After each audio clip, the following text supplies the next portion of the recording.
Welcome to Thrive While Loving an Addict. I'm KL Wells, and we are very excited to be joined today by Bill Hoops.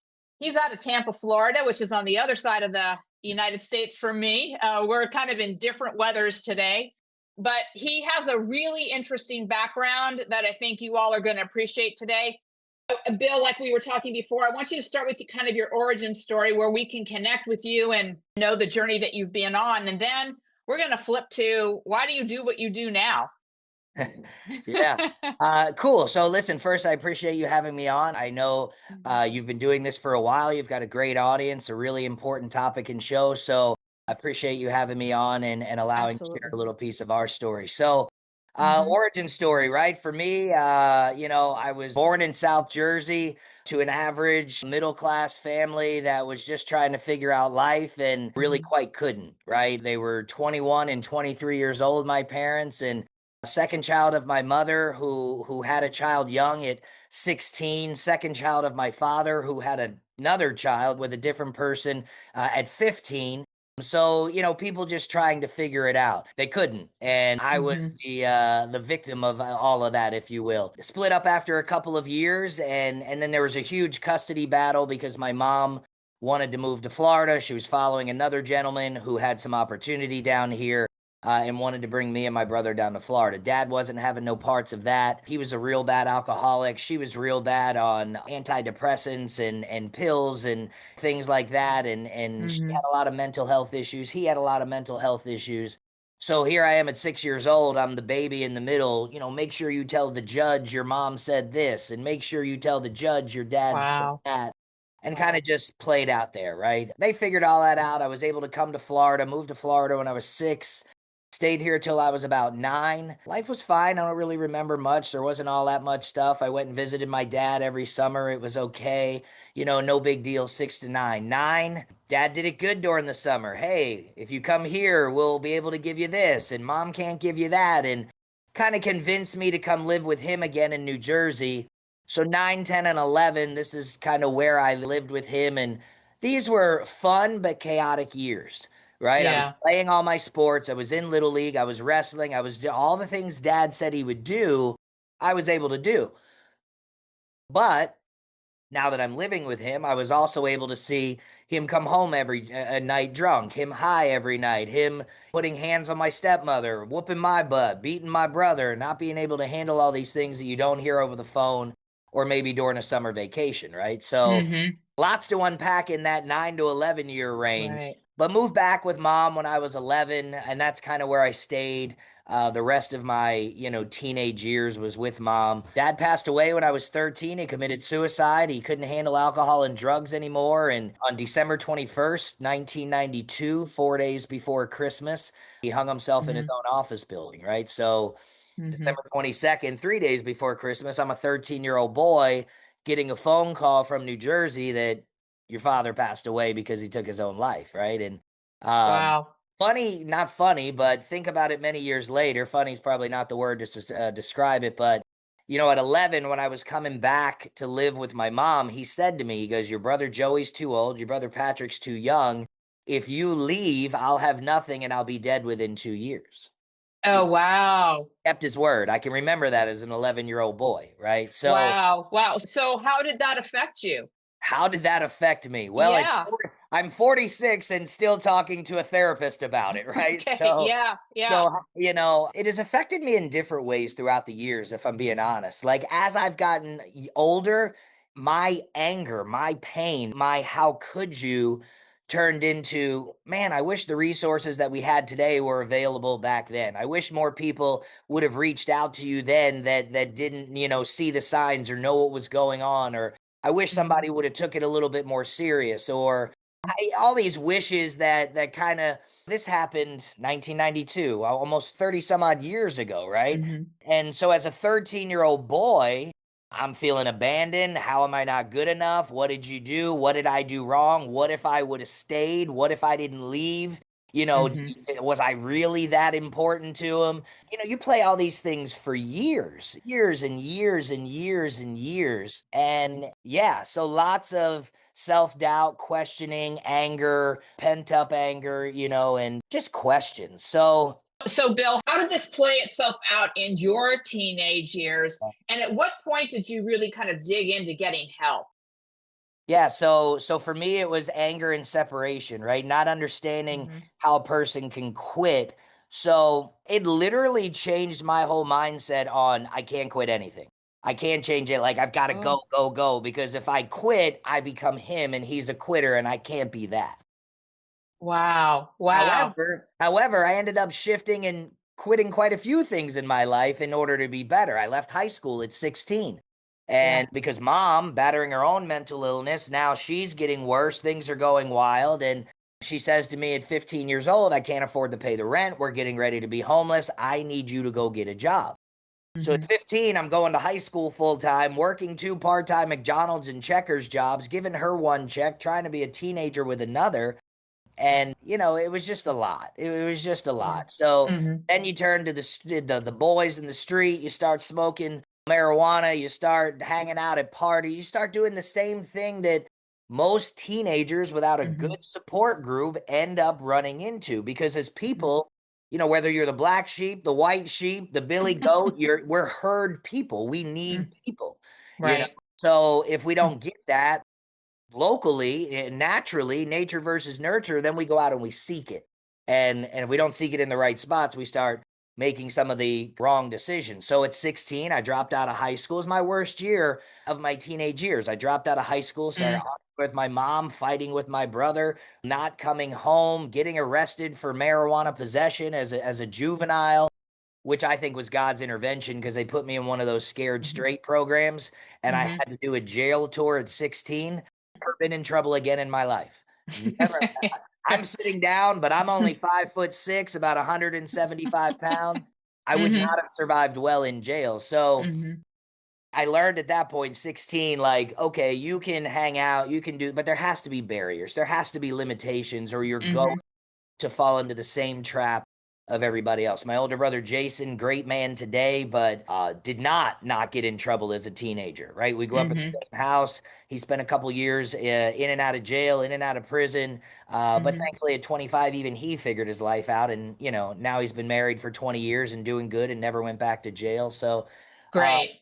but for me, I was sitting. Now I'm 19 years old. I'm doing the right. So, Go ahead. I'm so I'm sorry. kind of struck by you're learning to adult yourself. Yeah. Yeah. So I've been the adult in my parent relationship since I was probably 11 years old. My mom, well, there's a funny story that when I was in middle school, seventh grade, as Snickers and Blow Pops, right? I've always had this business entrepreneurial mindset. Mm. Hmm. So Hmm. I would go into my mom's food stamp package because back then there was none of this EBT card stuff. Hmm. Hmm. There was paper food stamps, a yellow, a Hmm. blue, a pink, a purple. And I would go in and get a $20 food stamp out of her purse. And I would go to Walgreens and I would buy a bag of Snickers and a bag of Blow Pops. And I would go to the Hmm. seventh grade and I would sell those Snickers and Blow Pops Hmm. for a quarter to 30 cents a piece. And I Hmm. would make 50, 60, $70 a day, $200 to $300 a week. And I would Hmm. replace her food stamps with cash money. So I've been paying mom's rent and food and all of that since I was 13 years old. She's a great Hmm. woman, but love her Hmm. to death. She's battling Alzheimer's right now, and I'm still taking care of her. She now lives in my Right. home. I'm her full-time caretaker. Yeah. Still, almost Hmm. 40 years of taking care of this woman. My family says I'm completely codependent, right? Hmm. How Hmm. she feels, I react. If she's anxious, I'm anxious. If she's upset, I'm upset. If she's happy, I'm happy. It's a weird dynamic just because Hmm. she's relied on me and Yeah. she's just had the worst life. My mom was born blind in one eye. She was born without a second set of teeth. She got attacked when she was 17. She got beat up by my dad and her other husband most of her life. Hmm. Lost her intestines, had to have back surgery, and now the poor woman has Alzheimer's. Like Hmm. I Yeah. so I just try to be empathetic and, yeah, almost codependent to make sure that she can smile as much as she possibly can. Because as bad as my life might have been emotionally, her life was hell. So yeah, that's kind of the origin that carried me till 19. At Hmm. 19, I'm sitting at mom's kitchen table and I'm working at Ruby Tuesdays. I'm working at Checkers. I'm still going to culinary school. I'm trying to get out of the well, as I call it. I'm scraping to get out of this common Right. life where things are just hell and to kind of break that cycle. Yeah. I'm sitting down looking at the newspaper one day and it says hiring firefighter. I said, I can fight fires as long as I don't care about one bleep as a juvenile. I can go fight fires, right? No big deal. Like, called that number and they answered the phone, USA Navy. How can I help you?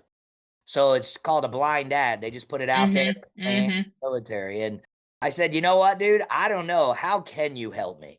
And of course, he gave me the recruiting spiel. A couple days later, I was in the recruiting office. A couple days after that, I was in MEPS. And 6 weeks later, in February of 2000, I was on my way to boot camp. I didn't ask nobody. I didn't consult with nobody. I didn't Mm-hmm. talk to my mom. I didn't ask my friends.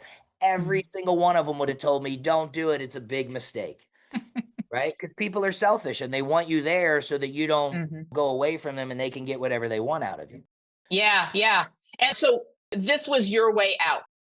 This was the beginning of my way out. This was an Mhm. opportunity, if nothing else, to leave for 3 to 4 years to get a solid foundation, to be able to get job skills, communication skills, and have a life. Because at this point Mhm. in time, I'm 19 years old. I'm a high school dropout. I'm working at a restaurant, and I can't do this for the next 50 years. No. In any part of this part of your journey, Bill, was there somebody that was a role model for you? I mean, believe it or not, mom was a role model, right? Like Okay. she at this point in time in her life, as I'm 15, 16, 17 years old, she is working 7 to 3, 3 to 11, 11 to 7. The woman's working 50, 60, 70-hour weeks to take care of me and Mhm. my brother. She suffered, she cried in silence. I found her in her closet in her room a couple times, all messed Mhm. up. She had a lot of mental health issues, but she still got Mhm. up and went to work. She still did what she needed to do. So Mm. mom was kind of where one parent quit and gave up. Mom Mhm. was kind of the relentless pursuit of no matter how hard life is going to get. Mom's greatest piece of advice that I still say today is, Mm. what you do today will have ripple effects and affect you for the rest of your life. Mhm. So, while you may not feel that wave today, it has impact and consequence 2, 3, 4, 5, 20, 30 years from now. And how true, because now she's suffering from a harder because of all the other Mhm. stuff that, she potentially did. So, mom was a women, right? Women were solid role models in my life, which is probably why I work solely with women now. My mother was Right. a solid role model. My grandmother, my mother's mother, was a solid role model. Just a beautiful woman. She's still alive at 88 years old Oh, today. wow. Calls and checks on my Debbie, who she's still been taking care of. That's my mom. Lots of my grandmother on my dad's side, my mom, she was very quiet, not a huge impact, but always steady. She had 7 children, 5 of them passed away before she did. So I've had lots of strong women. What I never had as an influence growing up was a strong man. Never. Mhm.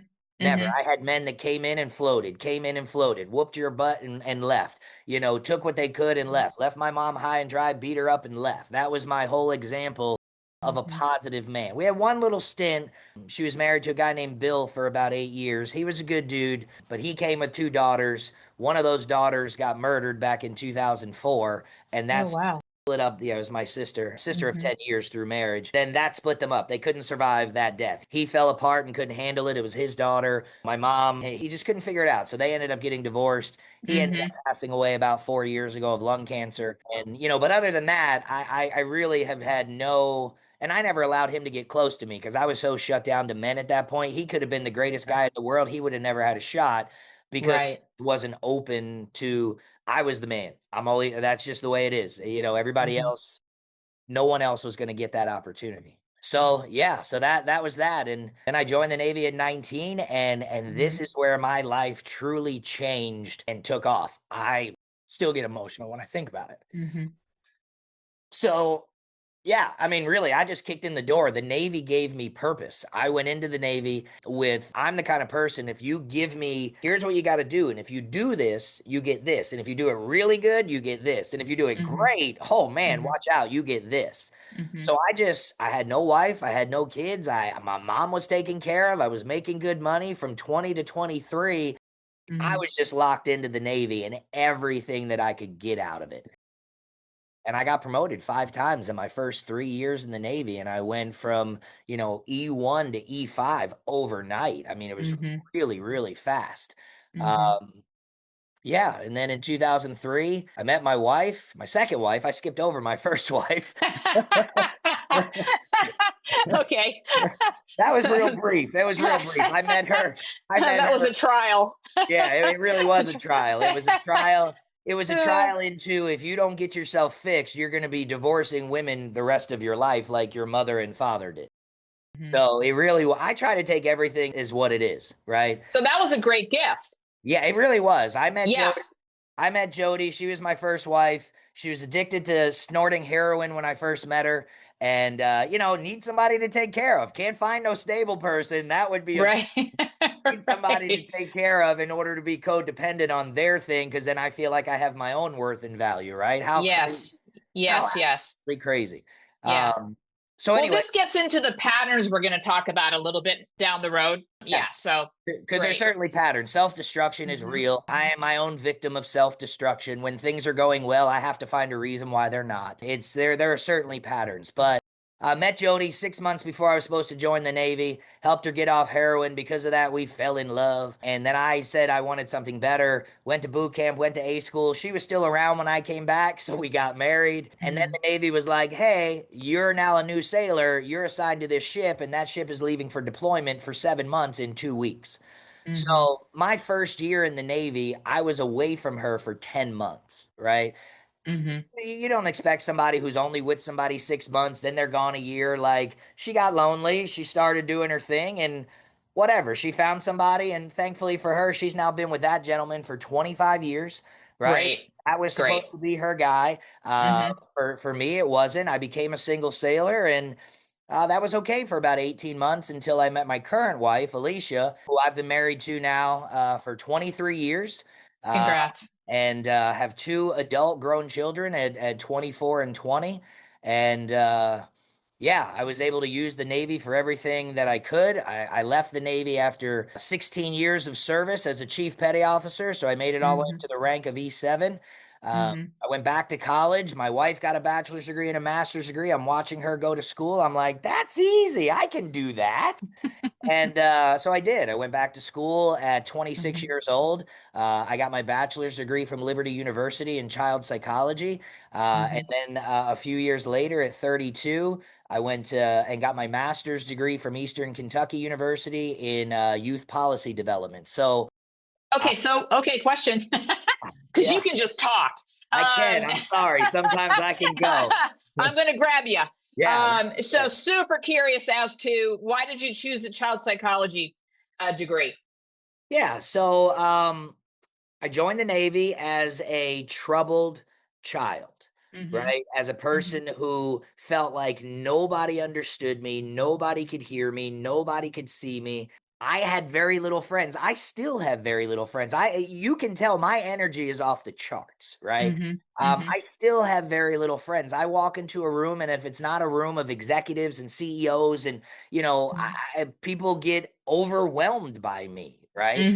Hmm. Hmm. So I have had to huh, just kind of put it all together. Redirect me your question again. My mind kind of went off thinking So about you chose child psychology as your yes, first why did I degree. choose? Now I got you. And I'm also interested in what were the top three things that you took away from being in the Navy that have changed the trajectory of your life?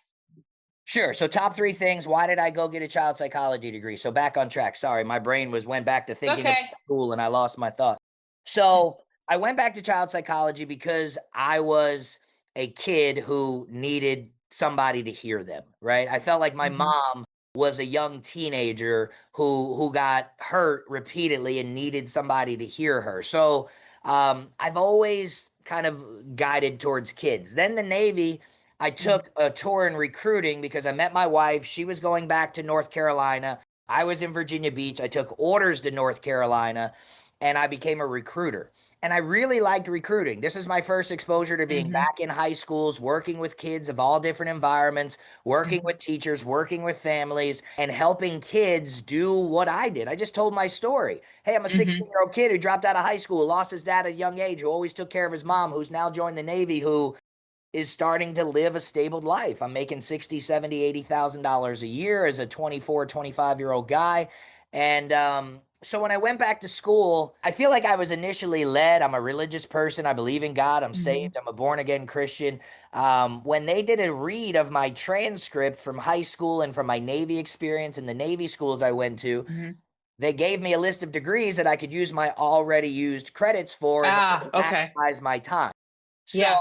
so it was psychology, but then within psychology, you picked a specialty. So for me, I focused on the youth brain, the adolescent brain. What does a kid go Mhm. through from 0 to, 18, 20 when they're developing? And then for my master's degree, I focused on policy writing. So it's leadership and youth policy development. How can I engage as an adult now, write programs, get grants, get inside the mind, and then put it on paper in order to help kids succeed. So that's what I started doing. I went to school for that, Mhm. went to school for the other one. I spent 13 of my 16 years in the Navy on recruiting, recruiting Mm. leader. And now I'm not just recruiting, now I'm teaching people how to recruit. Now I'm teaching sales. Now I'm Mhm. teaching personal relationships, and I'm getting Mhm. the advanced leadership style of it, working with kids all day long. And yeah, so I did that for about till my 16-year mark. Then I made the craziest decision in the world, and with no major medical illnesses, no blemishes on my record ever, no issue whatsoever, other than the fact that I just felt like I was done.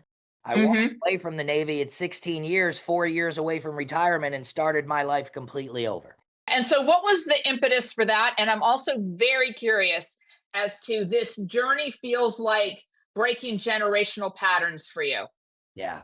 Yeah, it's 100%. I've got a 20-year-old son who graduated high school, who's never been in trouble, who's working full time. I've got a 24-year-old daughter who played college athletics for 4 years, graduated with her bachelor's and her master's degree, never been in trouble, has a beautiful accounting job. My wife she's on vacation in Alabama right now. We live a good enough life to where she works part-time at a brewery. So 100%, I want to make sure I answer your question. Top three things that I learned from the Navy, right? Number one, no one is coming to save you ever. Ah. No one. No one is Mhm. coming to save you. If you want change, you must implement change intentionally, right? Mhm. It's not a thought. Mhm. It's not a whim. It's not it has to be on purpose, right? Mhm. Which Mhm. is one of my 60 for me pillars now, doing things on purpose. Second thing, leadership and accountability. I put them together, right? Mhm. Leadership and accountability, because you cannot lead without being accountable. I can tell you to do a million and one things,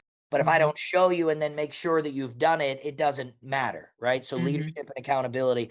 And then Mhm. finally, this is the most important to me, is taking care of people, right? Taking Mhm. care of people, because if you don't take care of your crew, if you Mhm. don't take care of your staff up and down the chain of command, things start to Mhm. falter, trust starts to separate, people Mhm. start to go their own way.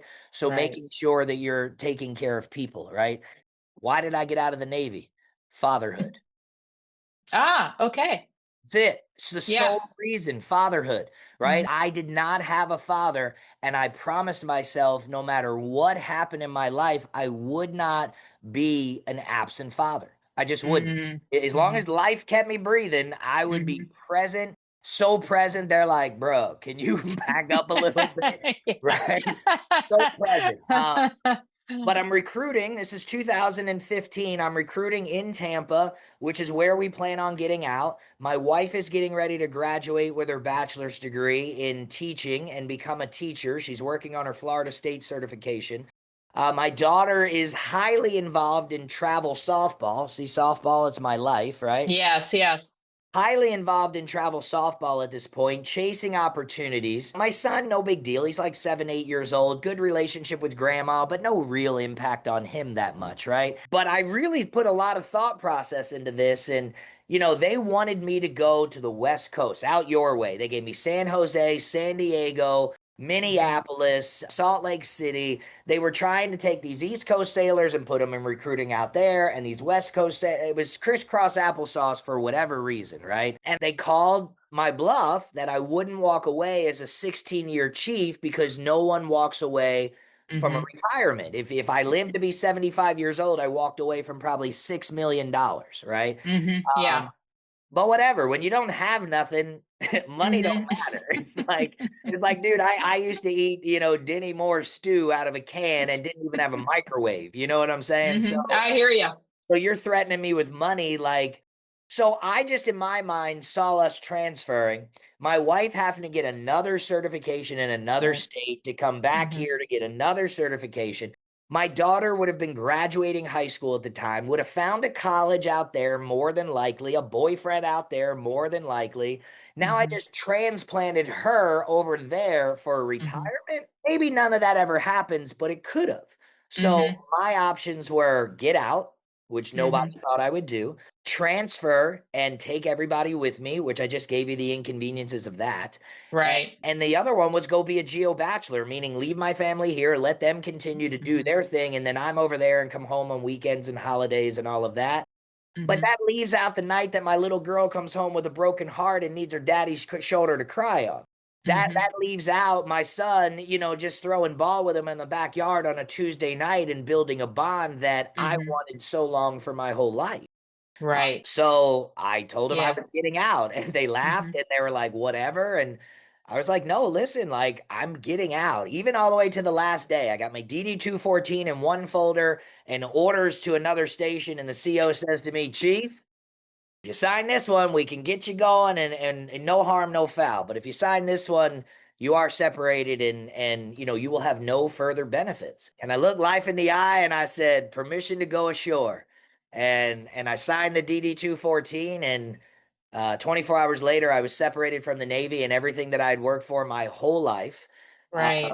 was now gone. No more medical insurance, no more paycheck, no more anything. And Mhm. I thought I was going to be a cop.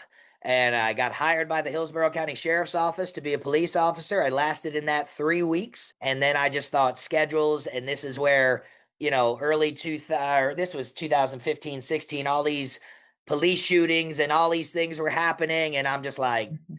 not for me. I wasn't in Mhm. this much danger in the Navy, you know. Right. Right. I just Right. wasn't. Yeah.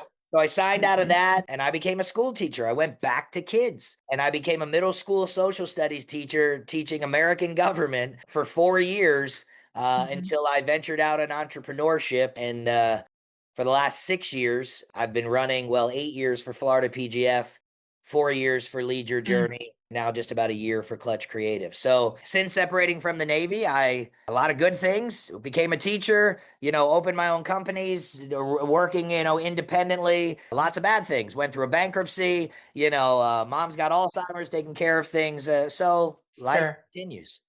Yeah. So, number one, your resilience is off the charts. Thank you. Your ability to pivot and resource and be creative, again, off the charts. You sound like just a massive learner. And I'm wondering if everything that has kind of knocked you down has also been your greatest lessons. Yeah, I mean, listen, when you talk about lessons, God provides, right? And we don't always see why something happens. I'll tell you this story, and Miss Wells, this is true, right? So when Mhm. I was 13, we just discussed my father committed suicide 4 days before Christmas on December 21st. 13 years later, when I was 26, the exact same amount of time had passed by in the world. December 21st of 2005, my son was born. So, Oh, wow. yeah. Wow. Yeah. So for 13 years, I had to feel the pain and the loss of my father every December 21st. And then on December 21st, Hmm. 2005, December 20th, right at about 9 o'clock, my wife said, why water broke? I said, you got to be kidding me. This dude is coming tomorrow. It was December 22nd of 2006, his first birthday, that I realized I had woke up that day and I didn't think about December 21st in a Mhm. negative way, Mhm. right? Like I Mhm. didn't. I didn't wake up wondering why dad did this. I wondered about buying a cake and what my boy was going to do and what we were going to do. Now, when I turned 39 on his 13th birthday, we didn't leave the house. We did when 13 years passed again. We didn't leave the house. We celebrated his birthday on December 22nd, but for him, right? What a way to grow up in. He's heard this story 1,000 times. You were born Right. 13 years after your grandfather did this, right? Yeah. I don't. We've talked about it over and over. It doesn't really bother him. He's happy that he got to do that for me, right? Right. But I had to meet my wife at a divine time and do all the things Mhm. that we did in order for him to be born that specific day. Mhm. So Resilience is overcoming. It's the number one thing that I teach now, and I teach it to 13, Mhm. 18-year-old girls, how to Mhm. overcome life, how to communicate better with your parents, how to stand in a small batter's box or be at a free throw line and handle the pressure Mhm. of 1,000 people screaming your name, good and bad, right? This life is tough, and Yeah. what are my choices? Not Mhm. getting up in the morning, not trying to be the best version of myself, being happy that, Mhm. this is the way it is. I love this. It is the way it is. No, it's not. No, it's Right. not. If you Right. want it to be a different color, paint it. If you want it to be a Mhm. different design, shape it. If you want it to be a different outcome, then work towards it. So, Mhm. yeah, resilience is fun. Patterns are strong. Breaking them are almost impossible. But when you do, you feel like you're getting somewhere, you know? Yes. So talk a little bit about, because I know this is a big part of your work, is pattern recognition and pattern shifting and then creating new patterns that serve at a high level. Yeah, pattern recognition, right? Why do I do the same thing over and over and over again, right? For me, it was a lot of I love you, whap. Oh, I'm sorry, I love you, whap. Oh, I'm sorry, I love you, whap. So you create a pattern of love is pain, pain is love, and somebody can love you painfully as long as they say they're sorry with a hug later, right? Mhm. And then if you Mhm. don't break that pattern, if you don't identify that pattern, you then carry that pattern to the next generation, right? Mhm. Yes. My work deals with athletes, right? What does my mind say when I step into the batter's box, right? What does Mhm. it Mhm. say when I, feel this pressure, when dad's yelling over my shoulder? So, really just understanding what's true and Mhm. what's made believe really helps Mhm. you understand how to get out of patterns. What's Mhm. true? My father was X, Y, and Z. That Mhm. doesn't mean that I have to be. That Right. part's not true. My mother Mhm. was X, Y, and Z. It doesn't mean that I have to be, right? So, Mhm. the thing that I do, I have my 60 for me program, and this is the main thing that I teach, right? For people to really start to find peace and start to change things. It's with intentional effort and being the example for yourself 1 hour a day. It sounds Mhm. crazy, but literally, when I Mhm. lean into reading and becoming more educated, when I lean into Mhm. working out and becoming more fit, when I Mhm. lean into relationships and understanding human bonds and relationships better, when I Mhm. go garden for an hour intentfully and can do these things, start to become better inwardly. And if I can become Mhm. better inwardly, now I'm a better husband. Now I'm a better father. Now I'm a better Mhm. leader. Now I'm a better Mhm. all of these things instead Mhm. of being somebody that just sits in the driveway for an hour and a half waiting to come into the house. Right? Right. Yeah, yeah. Yeah, I love the 60 for me. That is brilliant. And so if you would speak to the parents that are listening that are caught in the trauma of their son or daughter or mother, father's addiction. Yeah. First of all, boundaries. Mhm. Boundaries, right? It took me almost 43 years to set boundaries with my mother, right? She Mhm. would call, I would answer. She would request, I would send. She would demand, I would jump, right? And Mhm. just boundaries. If you have to set physical, emotional, mental boundaries of, I'm not allowing this anymore. Like this Mhm. controlled me forever. And I'm not mad at you. Maybe you didn't know how to handle Mhm. it yourself, right? But I'm no longer allowing you to do this to me. If you're going to speak to me this way, I'm leaving. If you're going to Mhm. talk to me this way, I'm leaving. I'm not giving you any more of this or doing any more of that. Really just setting those boundaries. And this is Mhm. for parents, if you're dealing with older people that are trying to use and abuse and, get everything Mhm. they need out of you. For kids, I work with parents and kids every day, right? Yeah, the I'm working with a family right now where the dad is a PTSD guy. He's got some things going on Mhm. himself, right? High anxiety guy, and puts all this pressure on the kid in order for her to be great where he wasn't. Mhm. Instead of Mhm. using language like you and you, he goes we. Nobody, it's not we. Mhm. You're not in the batter's box with her. You're not on the field with her. You're not in the classroom with her. You're in life with her. But we have to kind of throttle some of those emotional dependency things because that's really what it boils down to Right. is emotional dependency. The brain starts to get panicked, the brain starts to get overwhelmed, and it starts to tell you things that aren't true, right? Mhm. And Mhm. you could layer that back and just really grab onto this is true. My parent is over dependent, constantly needs money, has a strong addiction, never is, has brought themselves out. And until I see consistency out of them, I'm setting a boundary. For my Mhm. son and daughter, this is your I'm not going to accept how you talk to me. I'm not going to accept you coming in and out of the house. I'm not going to accept you doing all of these things. So these tough love boundaries, while ever painful, are Mhm. required and necessary. Otherwise, you're going to lose your life. You're going to lose your Mhm. relationship. You're going to lose your finances. All those things that you're trying to save, you're going to lose anyway because there's Mhm. no real plan or boundary. Right. And what I run up against with moms and dads in particular is the notion that their son or daughter in addiction, their job is to fix it. Their job is to control it. Their job is to change it. And that mommy or daddy code, that kind of we've been sold, rewriting that in ways that you have just spoken to. Yeah, because our whole life, what do? This child is in our womb. This child is in our house. We're feeding them with a spoon, changing their diaper. When they break, Hmm. hurt themselves or break a leg or get a scuff, we're there to fix it. Hmm. If a kid at school, when they're 5, 6, 7, 8 years old, bullies them, we go out and do that, right? And we Hmm. do all of these things. Our nature versus nurture is this is my child. I'm going to love them unconditionally. I'm going to do whatever it takes, Hmm.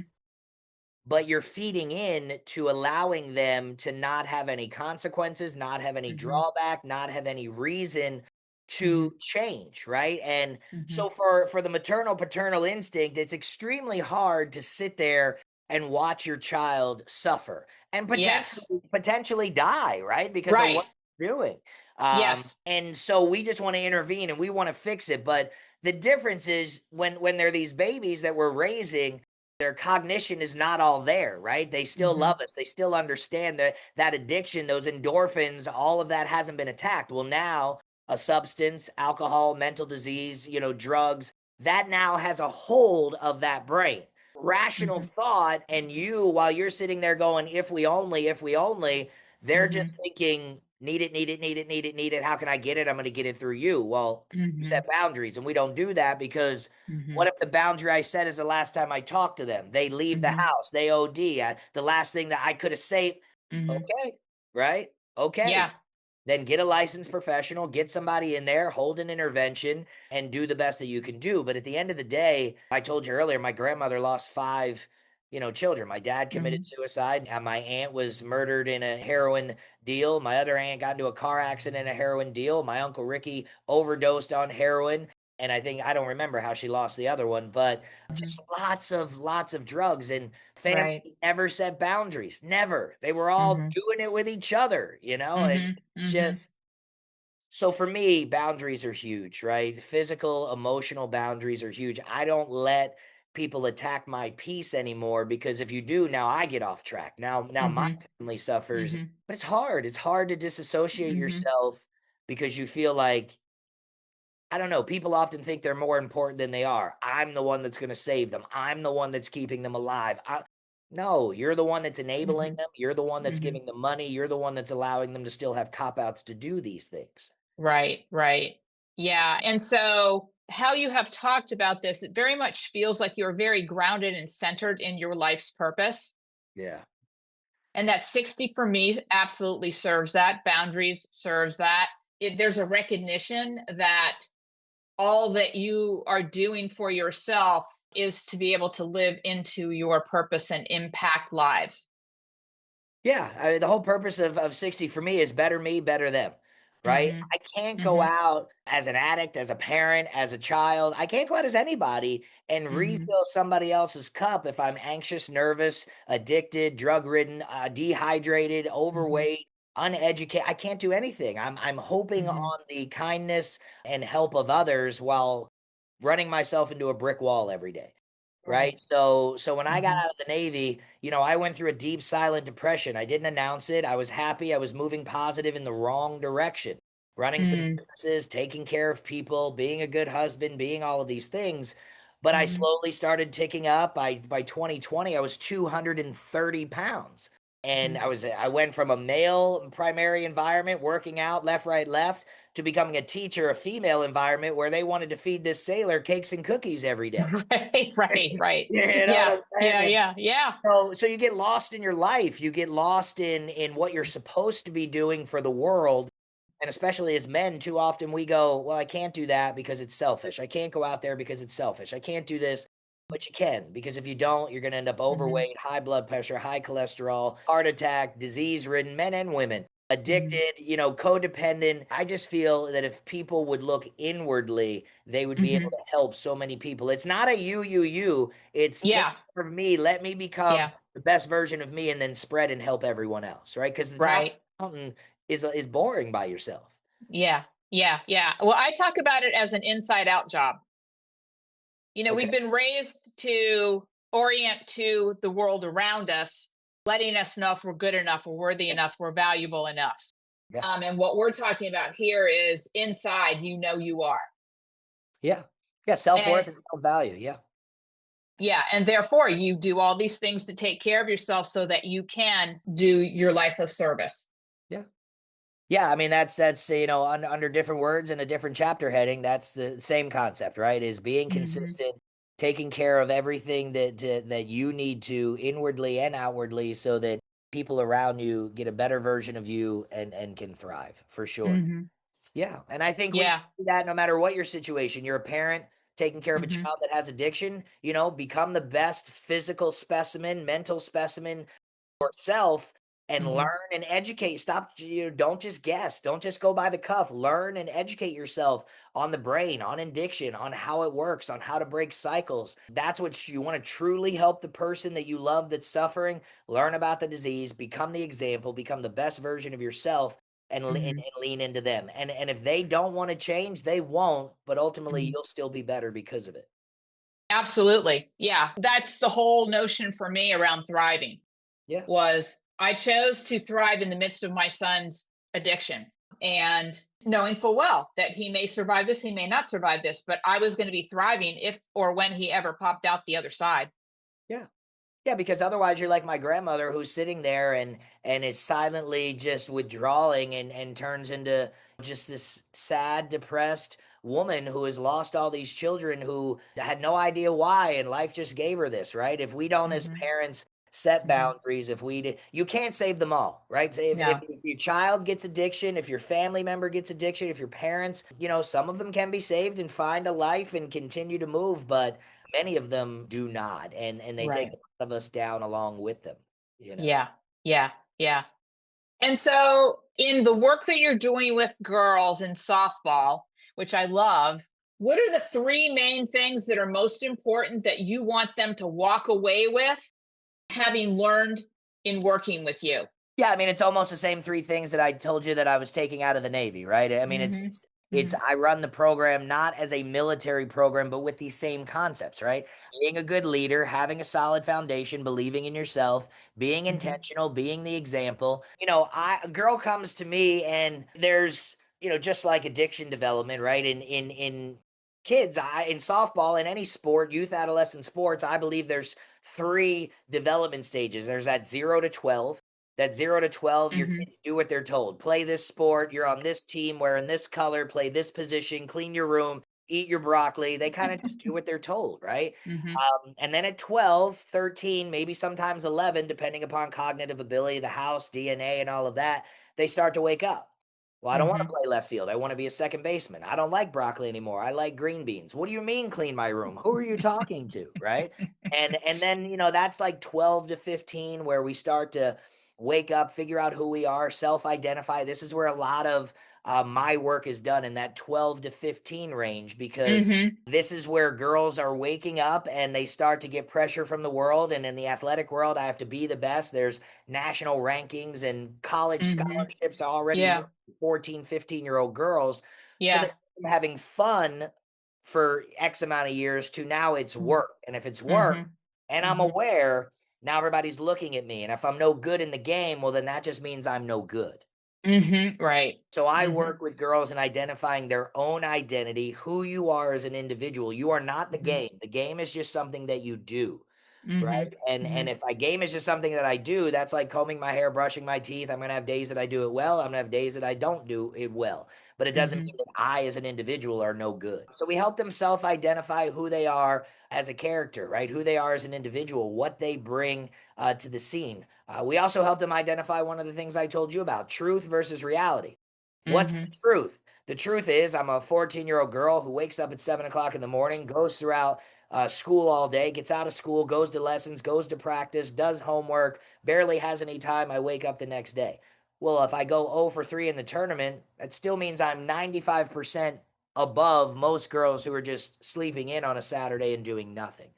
But we Mhm. try to help Mhm. them identify truth versus false, things that are not real. And then Mhm. the two core pillars of my program, they walk away with extensively. And that's being intentional. Everything I do on purpose. Mhm. So if I Mhm. want to be a great student athlete, I've got to start in school. I've got to do my work on the field. I've got to be Mhm. a good kid to my parents and appreciative for the work and the money that they spend for me to do this. And we start working from the moment we work together for what happens when softball is over. Yeah. The game ends, and Mhm. kids, this is the part no one talks about. Talk about Mhm. addiction and separation and all of that. These kids Mhm. are institutionalized at 12 years old, go to practice, go to tournaments, go to practice, go to tournaments, and they do that until they're 23. And then at Mhm. 23, someone hands them a piece of paper and says, we don't care what you do now, but we're done with you. And Mhm. now these girls that have been doing this their whole life, you Yeah. now they're like me. They get depressed, they go through bankruptcy, they put on 40 pounds, and they got to come back and figure their life out. My own daughter went through it when Mhm. she got out after, playing for 13 years. So my work is just making confident young women who figure out who they are through the game so that they love it so much that parents get to watch their granddaughters play. Because Mhm. if we don't raise our kids to love what it is that they're doing, they're never going to Mhm. introduce their children to it. So Mhm. that's really what I do. I mean, my three companies is I own Florida PGF, which is Premier Girls Fast Pitch. I own the biggest, most competitive girls fast pitch organization in the Southeast United States.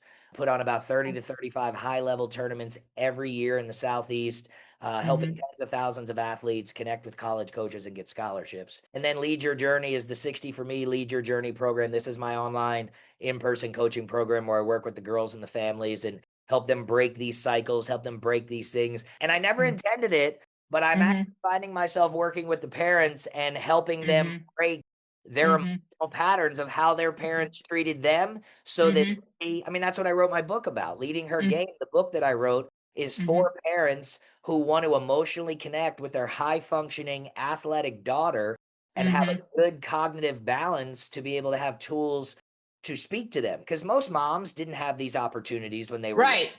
right? So they Right. don't know what it's all about. And so they're, moms and dads, they're just trying to connect with their kids. And we Mhm. all want to make our kids better than how crazy we thought our lives were. So that's what I wrote my book on. 4 chapters and 98 pages of emotional balance and being able to physically and emotionally connect with your child while you're going through this journey. And I'm happy to say that all of my kids are thriving. Every single one of my kids Mhm. are playing better, feeling better, relationships are better. I had one girl whose dad was about to leave. Like, it was almost a wrap. And we just changed one thing. Instead of him yelling and screaming and doing that while she was hitting, I allowed him to still speak to get his anxiety out, but he just Mhm. used the word, "Do I love you?" So all he Mhm. did is she went up, he just says, "I love you" now. And the Mhm. kid's batting average went up by 3 points. I mean, it's Yeah. Yeah. incredible what one change of Uh-huh. behavior will do for your just that accountability. So Right. Right. Awesome. Well, yeah. we're right up against the edge of our time. This has been an amazing conversation. I'm so happy and thrilled for what you're doing in the world. Thank you. And I love that you're working with young women and changing the trajectory of their lives and their parents' lives. And so, if anybody in our audience wants to get a hold of you, how do they reach you? Sure. Best way is on Facebook. Just the hat. 60 for me is my tag. Mhm. 60FORME. So if Mhm. you're searching on Facebook, you ever you've seen hashtags, right? You Yeah. ever actually click on the hashtag? Right. So when you click, a lot of people don't know this. If you click on the hashtag, everything that was ever tagged in that, you can see, right? So I'm one of only like two people in the whole world that use hashtag Oh, wow. 60 for me. So Huh. if you type in hashtag 60 for me in a Facebook search and click it, Yeah. you can literally see the last 5 years of my journey and how from, saying I'm going to write a book to releasing the book, because I tag everything with 60 for me. So on Facebook, Instagram, all of that stuff, it's 60 for me. My website is leadyourjourney.com. So leadyourjourney.com, and that'll get you all my contact information and talk about my program and my life and all of that stuff. Awesome. Awesome. Yeah. Well, thank you so much for this hour. Well worth it. Hey, dude, thank you for having me on. So much more to the story, right? If you ever need somebody for episode 2, just so much more to dive into. But I appreciate it's been a lot of fun. I love your questions. Very insightful. Made me think a little bit and brought out some good stuff. So thanks so much for having me, and I hope you enjoy the rest of the week. Thanks. You all take care. Thrive.